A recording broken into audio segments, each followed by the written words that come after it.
Hi, and welcome to my slideshow, Prologue to the Civil War. So I am basing this slideshow off of the class that I created for my syllabus, which is a class on the Civil War. I'm going to be looking at this as if this is the first class that I'll be teaching, or the first lecture I'll be having for the class. So I'll be going over kind of as the title mentions, the prologue to the Civil War. I'll be looking and showing the students why the Civil War occurred, like what happened, what caused it, and all that kind of stuff, just to give a good historical contextualization I'm not just jumping into some momentous occasion in American history without giving necessary background information. So the key issue behind the Civil War was slavery. In a very gross generalization, the southern United States had slavery, wanted to keep the system that they had, and then wanted to expand it into new territories. The northern United States did not have slavery. They wanted to abolish the system, and then they wanted to prevent it from moving to new territories.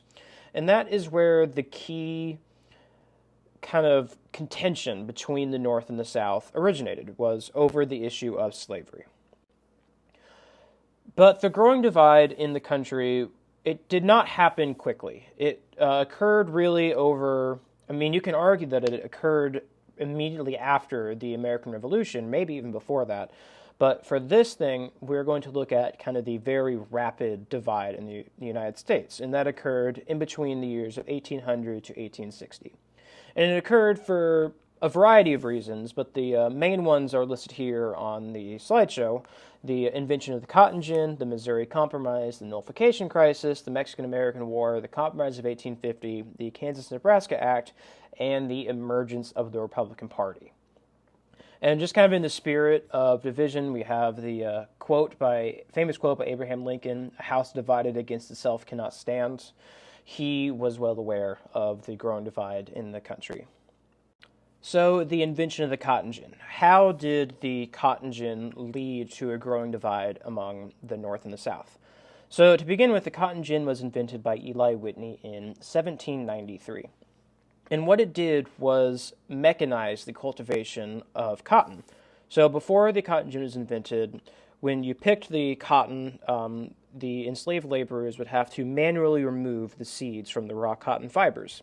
That would take a significant amount of time, a significant amount of resources, and was generally economically unproductive. Eli Whitney's machine, the cotton gin, would automatically remove the cotton seeds from the cotton fibers, which made the process of planting and harvesting cotton much more economically viable and labor unintensive. What that didn't do, however, or the irony, however, is because of the ease in which the cotton gin allowed for the cultivation of cotton, the institution of slavery grew significantly across the South. So before the cotton gin, because of the labor intensiveness of the cultivation of cotton, slavery was on the decline in some areas and stagnated in other areas. There were some who even estimated that slavery would die a natural death in 50 to 70 years. However, what the cotton gin did, as I mentioned, it pushed slavery up as an economic method. It facilitated the increase of slavery across the South, and it ensured that the institution was not going to be going away on its own, that the natural death that some had predicted will not be reached, and actually probably would never be reached, as long as cotton remained a viable economic modality. So the Missouri Compromise can kind of be looked at in a twofold manner. The first would be the continuation of the balance of power that was shown in the federal government, and the second would be the debate on how we want our new Western territories to act in accordance with the issue of slavery. So in relation to the balance of power, before Missouri had applied for statehood, the North and South had equal representation when it came to the ideologies of slavery. With Missouri requesting admittance to the Union through a pro-slavery lens, the North was upset that the balance of power would be favored in the direction of slave states. They felt that with the addition of Missouri, the slave states would have a disproportionate amount of influence on the discourse surrounding the institution. So after a lot of argument, there was the compromise came to, well, the compromise that with Missouri entering the Union as a slave state, Maine would then enter the Union as a free state. This would maintain the balance of power and not have one or another side disproportionately representative in the kind of lawmaking and just general discussions around the institution. The second, and what will historically be the more contentious side of the debate, would be what to do with our new Western territories. So Jefferson had purchased Louisiana Purchase 17 years prior, and because as a young nation we were not industrialized, we had no critical infrastructure, it took a while for our settlers to move westward, or what at this point would be considered kind of the western edge of our country. And so, as Northerners were moving westward and as Southerners were moving westward, a debate emerged as to what to do with the institution of slavery. So, Northerners obviously did not want slavery within the confines of their new territories, while Southerners did. And that, and the debate kind of played out in the local, state, and federal elections and grew quite contentious until the Missouri Compromise came about and said, okay, so you cannot have, in relation to the expansion of the United States population westward, we cannot have slavery north of the 36th parallel. Anything past that line, slavery would not be permitted to kind of take root if the states or the territory wanted to gain admittance into the Union. And so what that did, kind of both theoretically and literally, was drew a line in the dirt that says slavery will not go past here. And that, along with the balance of power fix that the compromise had, fixed, ostensibly settled the slavery question, although, as you'll see later in the slideshow, it kind of just kicked the question down the road. It kind of kicked the issue of slavery down the road to be dealt with by a new group of people, a new group of politicians, and in the long run was counterproductive to the debate around slavery and facilitated the growing divide among our country. So the nullification crisis highlighted the sectionalist divides between both the North and South and the federal government. What happened was in 1828 and 1832, South Carolina had declared a federal tariff that was enacted by the Jacksonian government as null and void within the state boundaries.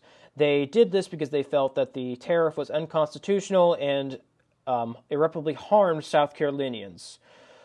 What this did in the long run is it set the precedent for states to kind of try and superimpose their own laws over the authority of the federal government and threaten secession for any perceived threat. South Carolina, more than just declaring the tariffs, the federal tariffs, void within their borders, threatened to secede from the Union if they more or less didn't get their way. And it only resolved itself when Andrew Jackson demanded that they enforce the tariffs, demanded that they stop the secession threats under threat of actual government violence. So yes, while the nullification crisis was a very kind of, again, a crisis, really the preview and what it showed underneath was more important than the actual outcome itself. You might be asking yourself, Ethan, why did a war between the Mexican and American governments result in increased tension across the North and South divided United States? You also might be wondering why I'm now outside. Well, we'll get to one of those questions. To begin with, first of all, the Mexican-American War was fought over land.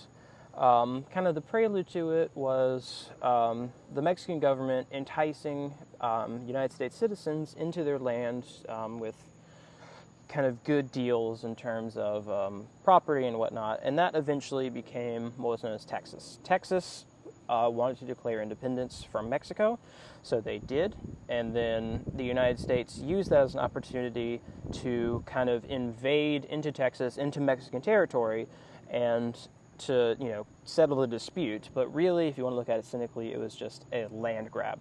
Mexico had a lot of territory that the United States wanted and felt like they needed due to the idea of manifest destiny and westward expansion. So the U.S. eventually won the war, as we all know, And the fighting itself wasn't of really any consequence. Now, there obviously were some debates, some contentious debates in the Senate, most famously, or perhaps the most famous senator at the time and throughout history would be Abraham Lincoln. He had a lot of speeches that kind of railed against the war. He viewed it as it was unjust. The justification that Polk, the president, used was incorrect, and that it shouldn't be fought in the first place, and that did bring divisions, but nothing more, nothing compared to the debates that occurred afterwards. And that resulted, as it did with the Missouri Compromise, a la the Louisiana Purchase, with the secession of land. So if you can see from the map here, Texas was annexed in 1845. That kind of started the Mexican-American War. And then at the end, in 1848, with the Treaty of Guadalupe Hidalgo, we had achieved, or we had kind of forced the Mexican government to secede to us what is now modern-day California, Nevada, Arizona, Colorado, and Utah, and New Mexico. And the debate that brought up in the House of Representatives and the Senate and in state and local governments was, how is that new land going to be settled? Obviously, it wasn't in doubt that it was going to be settled.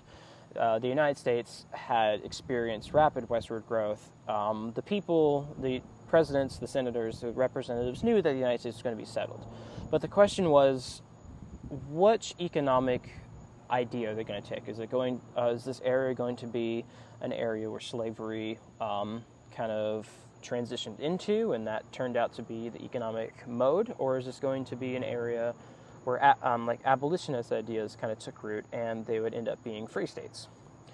And if you remember from the Missouri Compromise, the debate was supposed to be settled. It was north of the 36th parallel. No slavery was to expand in those territories. However, much of this land is south and west of the 36th parallel. So really, if I can pull this up right, all of New Mexico, all of Arizona, half of California, and a little bit of sliver of Nevada did not fall under the purview of the Missouri Compromise. So there was a very big, contentious debate between slave and free ideologies as to how this land would be distributed in terms of their position on slavery. The conclusion that the United States government came to in regards to what to do with the land that was achieved through the Mexican-American War came to be known as the Compromise of 1850. So what the compromise did, kind of in short terms, was California was entered into the Union as a free state. And that kept the balance of power because Texas, even though it was not designated the Compromise of 1850, Texas came into the Union as a slave state beforehand. So for those 5 years or so, the balance of power favored slightly the slave states. So California came into the Union as a free state.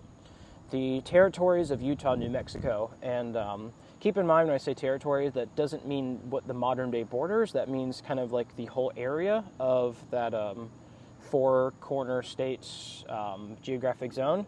They could decide whether they were to be slave states or free states. So once they had acquired the amount or the appropriate amount of people to be declared territories, they could draft a provisional constitution, and they could decide for themselves through what became known in 1854 as popular sovereignty to their desired feelings on the slavery issue. And probably most contentious, or the most widely hated part of this compromise, and what drove tensions between the North and South to an all-time high, would be the strengthening of the fugitive slave laws. So in 1793, there was a fugitive slave law enacted that said that if a runaway slave had escaped to the North, they were not considered free, even though the state that they escaped to had laws against slavery. It was like slave hunters and plantation owners and even citizens of that northern state could legally, and they federally were required to capture that escaped enslaved person and bring them back to the plantation or to the state in which they escaped from. Now that, while it was a federal law in 1793, was not really enforced, and that was a kind of sticking point with southern states in this Compromise of 1850. They're like, okay, California is entering as a free state, Utah and New Mexico territories can decide what they want, and the writing was on the wall that they were going to be, if they were able to achieve statehood with the required population and whatnot, they were going to most likely be free states. So the South said, okay, we need to strengthen these fugitive slave laws because they were being ignored and obfuscated by the North and by northern states and territories. So that, more than anything in this compromise, sort of set the path for the Civil War. It's kind of the Compromise of 1850, and more specifically the Fugitive Slave Law, was the tipping point. Past this point, the Civil War, if it wasn't already, was inevitable. If the Compromise of 1850 did not cement the United States on the path towards civil war, then the Kansas-Nebraska Act certainly did. So the Kansas-Nebraska Act, like the Compromise of 1850 and like the Missouri Compromise, was a result of land disputes and the expansion of the United States.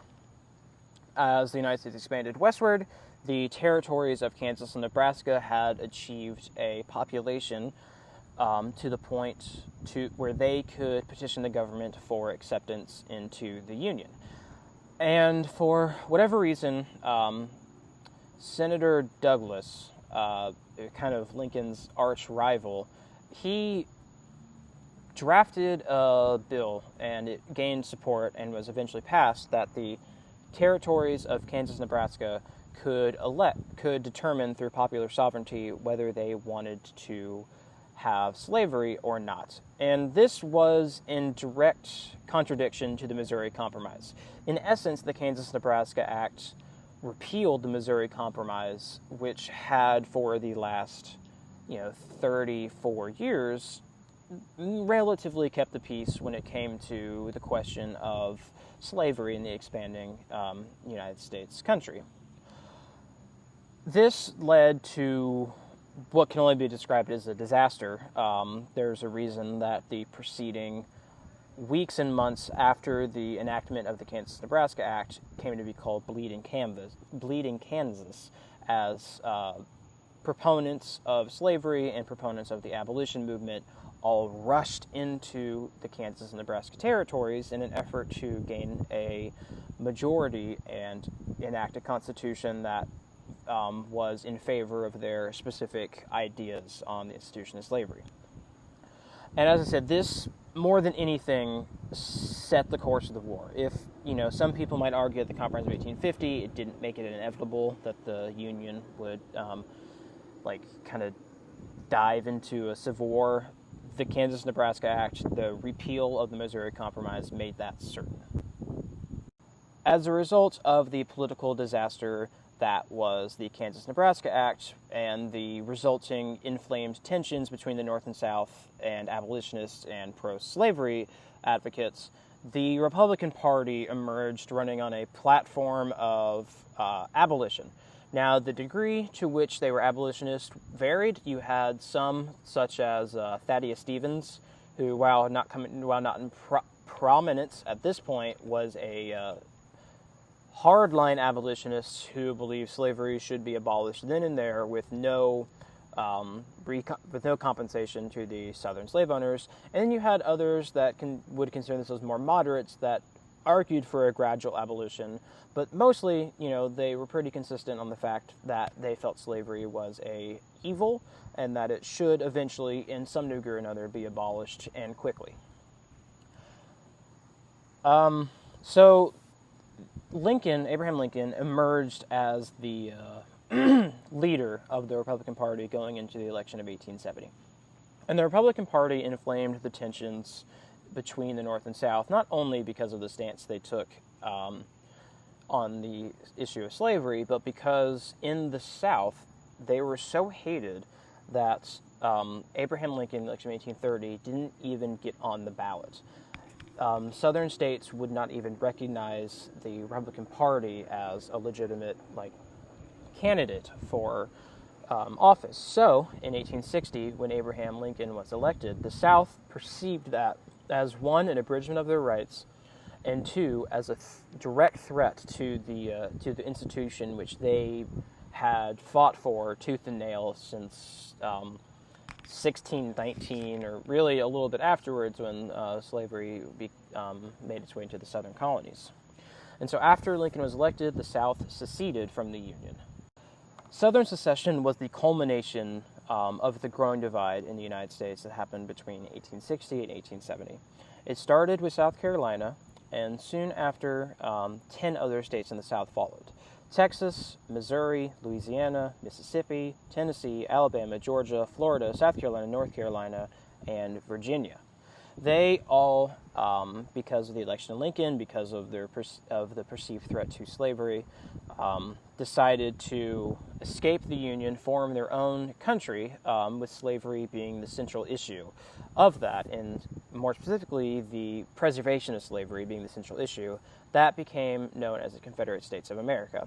And the debate, not so much a debate, but the speeches surrounding the secession movement and the secession movement itself will be later discussed in next week's lecture, along with the book that you're required to read today, or the book that you're required to read for the next week, which we'll discuss in class, Apostles of Disunion. But for now, that is the end of the lecture. I hope you guys took away how the United States quickly went from a semi-uniform and in agreement country to 60 years later on the verge of fighting the deadliest war in American history. All right, I'll see you guys next week.